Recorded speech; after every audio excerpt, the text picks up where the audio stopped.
other important aspects of moral guidance, improves your life and improves your chances of salvation. We tell you religion provides that very imperative for people to be morally good. And when state says that whatever religion tells you is wrong, whatever religion stands for is wrong, what people will do is that they will align themselves with what they are closely affiliated with, and they are more likely to affiliate themselves with religion. So they will directly go against the state and their policies, ladies and gentlemen. You are not in a position to antagonize your own people. Therefore, a liberal democracy should not do that, and the liberal democracy should stand for protecting the choice of these people, which is not what the people opposition is doing. Finally, we tell you that the social impact that religion has, such as provision of charity, and which is based on faith, and going against this faith is what will break the connection between people and liberal democracies. Because we provide the choice for people to make their decision on their own, because we stand for organic change, because we stand for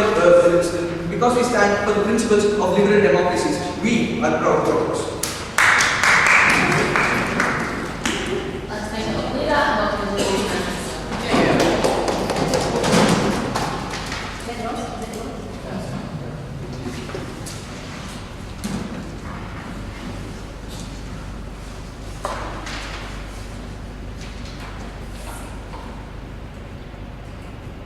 Madam Chair, if religion really does have a moral compass and it does inherently believe that everybody is equal under the eyes of God, we think the state has an obligation to ensure that the religious principles it believes in does not get skewed by bigotry, does not get skewed by homosexual hatred. We think on our side we preserve the value of religion that they want to fight. I'm going to ask you 3 questions in my speech and with that the battles we need to win. First of all, how effective is our policy with regards to what they propose? Second of all, what is the value of religion within a Western liberal democracy? To what extent can we allow rights to exist? And third of all, what obligation does a Western liberal democracy or a liberal democracy hold to protect this minority? And we think if it doesn't, it's complacent and complicit with such bigotry. First of all, how effective is our policy? Because they inherently told you that the burqa within France caused backlash.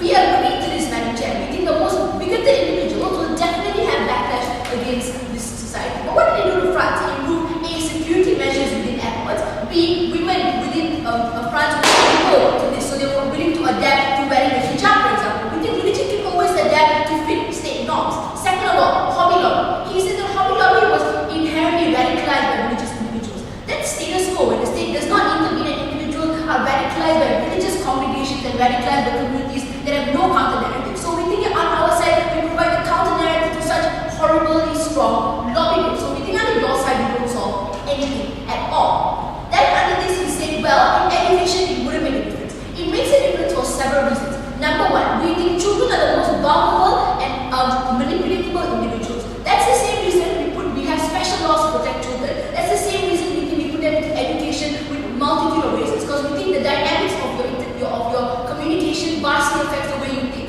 So we think extracurricular activities, helping people, doing group discussions, massively shape the way you work. Second of all, within the education sphere, there's no congregation, okay, which means you have to moderate yourself. But second of all, there's no avenue for you to be extremely bigoted, which means that individuals are moderated within education itself. It does not exist under their guidance. So we think in education in itself, it moderates individuals and it causes them to be a lot more accepting of these ideas, considering they're in a class with a lot of individuals with different opinions. Second of all, there are symptoms of internal change. Madam Chair, internal change will never happen within a bigoted community. If anything, it also allows parents and congregation of churches to manipulate children and not have a counter-narrative to it. We think internal change can never work because you allow children to be susceptible to this. We think the only way to do this is by changing the large populace of youth coming out from it. So we think internal change has never worked. His example of internal change was well, the Catholic Church came out in support of homosexuality. That was because a large portion of Catholics were already in favor of it. So we think people change religion, not religion change people. That's a wrong characterization. But third of all, when they tell homosexuals that they're going to burn in hell, when you are a 9-year-old kid sitting in a church and they tell you you should die in hell, what type of lobbying power does he have? In a congregation that tells you it's wrong to have love for another guy, we don't think your internal change is effective,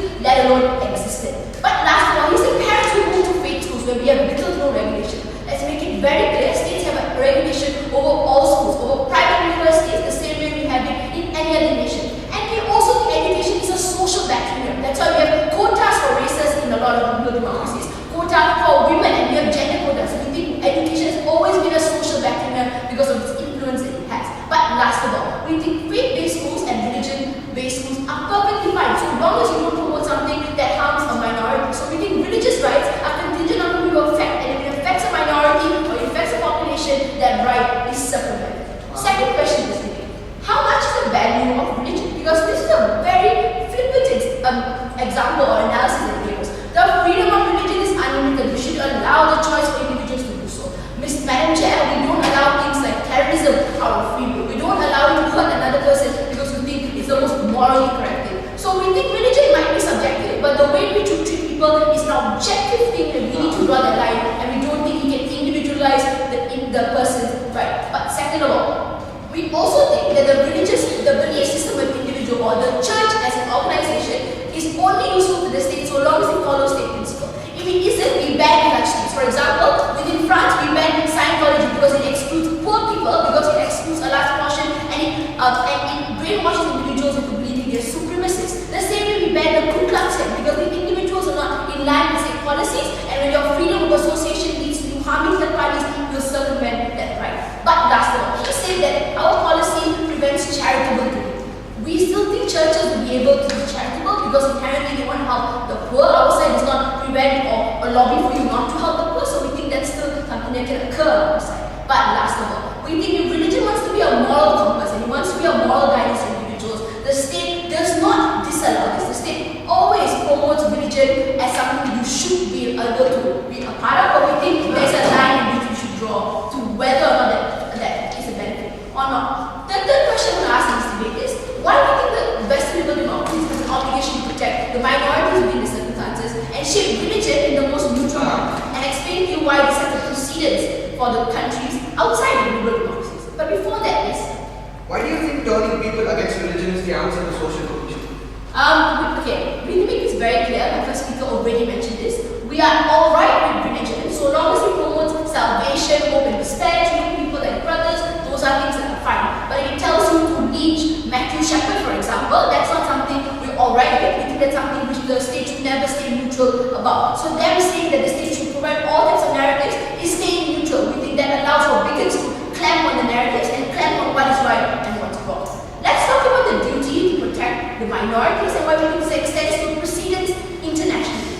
First, we think that in the event the states stay neutral, they are complacent and complicit in the discrimination. There was little no engagement, Madam Chair, on the harms that motion promoted you. Arbitrary discrimination, lobbying against individuals who are not even part of your religion. For example, the contraception in Obamacare. Those are things that don't have anything to do with your religion, but you force it onto other individuals. Lobbying against homosexual marriage and not allowing individuals to conduct holy matrimony. Those are harms that they never engage with, something that's caused by bigotry or very young. So we think on the other side, they are allowing states to be complacent and complicit with such rules and abuse. So those things can't be fought with laws. Those things can't be fought with things like social engineering. These things need to be fought from bottom up. We're teaching individuals to respect other individuals and forego religious values that are harmful to them. But second of all, we think if states stand by and allow a narrative that is so harmful to religions, when we ban hate speeches, we ban all these things, but people still get oppressed every day, we think that's something the state should never allow. We need to stand by the individuals who are most vulnerable, the homosexuals, the women, and individuals who are of a different religion. We think these people are important to help. But how does this set a precedent? Because this is easily my second movement. The only way we can set a precedent for other nations is for Western liberal democracies to have a hardline stance on religious extremism. The same way when the Church of Sweden was mandated by the Swedish government to conduct holy matrimony, this led to Turkish churches also following in those footsteps. We think these are examples to show you that when when the states mandate religious organizations to interpret religion in a certain manner, that leads to other religious organizations or other religious communities also adapting that same standard. But the second benefit to this is to empower movements, social movements on the ground. For example, the LGBTQ community. These type of communities have no leverage on the ground when it comes to religious matters because there is no religious interpretation in liberal democracies or in conservative democracies that support them. We think giving them ammunition gives them the ability to penetrate the sphere of influence that exists in different countries, and that's important to the way we set precedents in our nations. For all those reasons, it might be a beautiful thing, but when it steps the line, states need to intervene and stop it where it needs to be stopped.